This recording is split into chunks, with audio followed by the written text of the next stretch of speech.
Hi, I'm Tom Napper. I'm the rigger on board for Brunel, and we'll take you on a quick tour of the boat outside and inside and show you some of the systems. Here it's pretty simple up by the helm control. The helm's got quite enough on their mind with all the steering. Basically it's just the keel.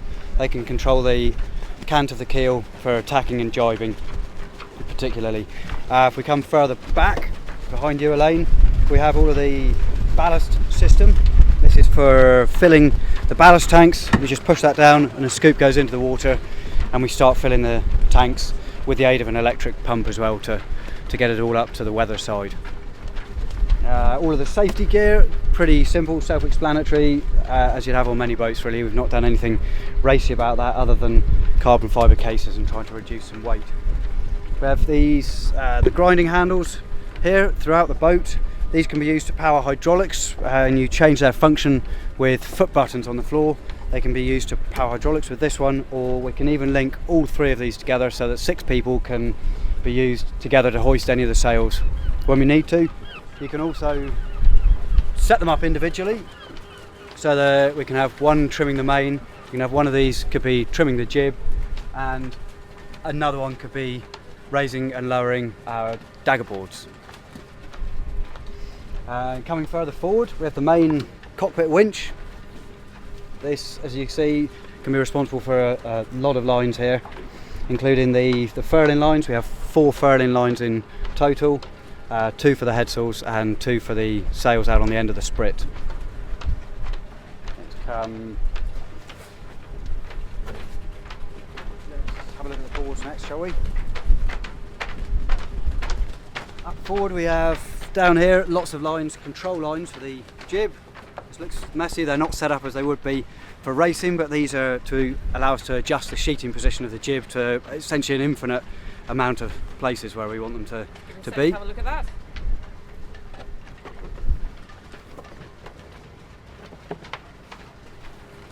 And then this, you will rarely find on a cruising boat. These are the dagger boards we use to give us a little extra lift when sailing upwind in particular. You raise the windward one and lower the leeward one. These haven't changed at all since the last race, have they? No, essentially the boats are the same. This boat is the same boat that went around the world with Balbecken and the rest of his Brunel team at the last round the world. Nothing's changed other than a refit. What else do you want to see on deck? Anything up forward to look at? Yeah, let's have a look at the Bowsprit. Mind the hole here, walk down the side. These are all of the tack lines for the... Sorry, say that again? This is the tack line for the J3. We have separate tack lines for every individual headsail. So the J3, we move further forward. Oh, hold on. They have the tack line for the J2. These are controlled hydraulically but through manpower. And then the J1 is a hank-on sail. The only hank-on sail we have, everything else is on furlers.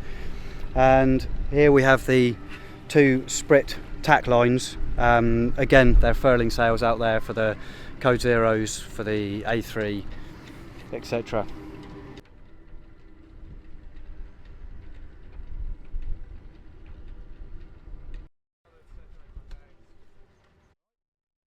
Okay, we've just come down. This is the first part of the boat we come into, so we're essentially pretty well midships.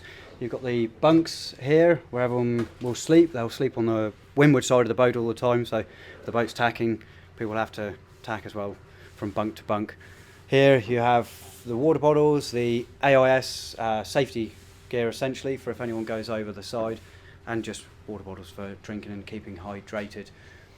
Up here we have some instruments which they're rarely needed instruments. We have a defibrillator, hopefully never needed, and the engine instruments and a radar, again not commonly used. This is the same on all the boats, Napper, is it? Everything's exactly the same. They're a one design class and they're ruthless about the one design, so everything is exactly the same. There's actually very little you can do to customise them. I mean, what about these pockets on the wall? They are absolutely all the same, right down to these details. Absolutely, these are all made by the same people for every boat. Some things are optional, you buy them, but if you buy them from the boatyard so that they are all identical. Right. Same weight, same spec, same design, even down to pad eyes like this, lashing pad eyes. All of these are essentially made by the same people, and every boat has the same.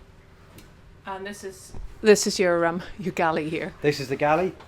Nothing luxurious as you imagine, but we do have fresh water, which is made on board with a water maker, so we don't have to carry lots of plastic bottles. And a kettle, that's essentially the only cooking implement we have, kettle, to rehydrate the freeze-dried food and to make tea and coffee and hot chocolate, which still you need, even if you're ocean racing, you need that on a night watch. Right, and what do we get up forward? Further forward, there's very little up here. Hang on.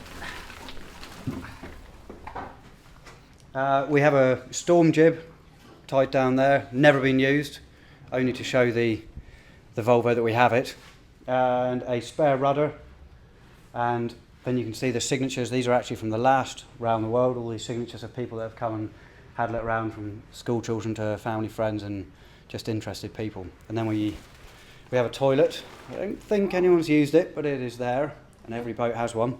Nobody's ever used it. I doubt.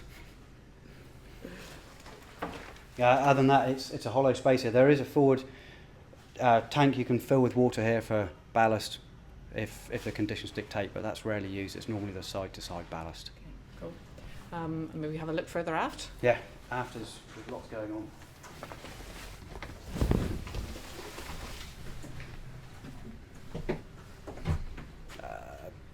Back below the bunks here, we have spare diesel. This is on both sides, and again, every boat has a prescribed amount of diesel, so they're all exactly the same. That's considered a piece of safety kit, the spare diesel, so everyone has to have it. Survival suits, again, everyone has an allocated amount of survival suits, all exactly the same. Survival toolkits, we have our own say about what toolkit we use, how many tools we bring, but life jackets, all of the safety gear, again, is pre-prescribed in the rules and we can't change it. More survival suits. Here we have the spare rigging. This will be spare halyards, spare lock strops and spare sheets, along with some lashings and a few essential dog bones for some of the blocks, the deck blocks we have for the Code Zeros and spinnakers. Sail repair bag, nothing too crafty here, just a small bag for essential maintenance and repairs. More rigging gear in here. This is just rope, loops, dog bones, spare winch handles in case they lose them. Grab bag. As with any ocean going vessel really, you've got to have your safety gear, the grab bag, all the things you take if you jump into the life raft. Boat building, again running repairs to the boat, but there's very little in there really that we can deal with, and anything major is done by the boatyard, by Volvo, the team, when you get back to the dock. Hydraulic spares, engine spares, so the essentials again can be done if you're having any failures en route, but once again servicing and the bulk of it is done on land with Volvo. And here we go, the OBR as they call him, the onboard reporter, sits here. I'll have a computer set up where my torch is shining now. That's not a prime position, is It's it? not comfy, see if you can look at the space that they get. It's, Yeah. So it's not how comfy. I'm trying to work out how high this would. Oh, not. Yeah, you can That's see a good me, demonstration. and I'm not tall. They have a fan to keep them cool, and this machine here, they can choose any of the camera angles from the spreaders to on the bow, on the back of the boat, in the cockpit, and they are allowed to stream and send a certain amount of media from the boat to shore, but they can't receive anything. No inbound communications to the boat at all, to ensure that no one's getting any sneaky information about weather routing.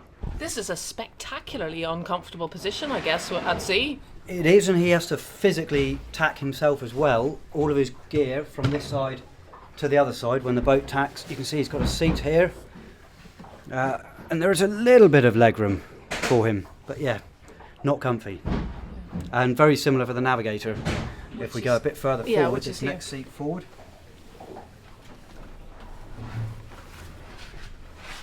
So again, Well, this looks a bit more comfortable. we'll sit down. A bit bigger, so that you can have two people sat side by side, captain and navigator perhaps, to discuss tactics and where they're going.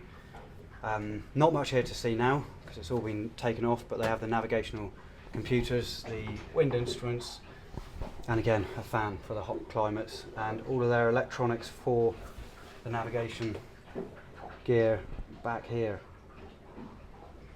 And again, uncomfy position, but this is where the navigator spends a lot of their time.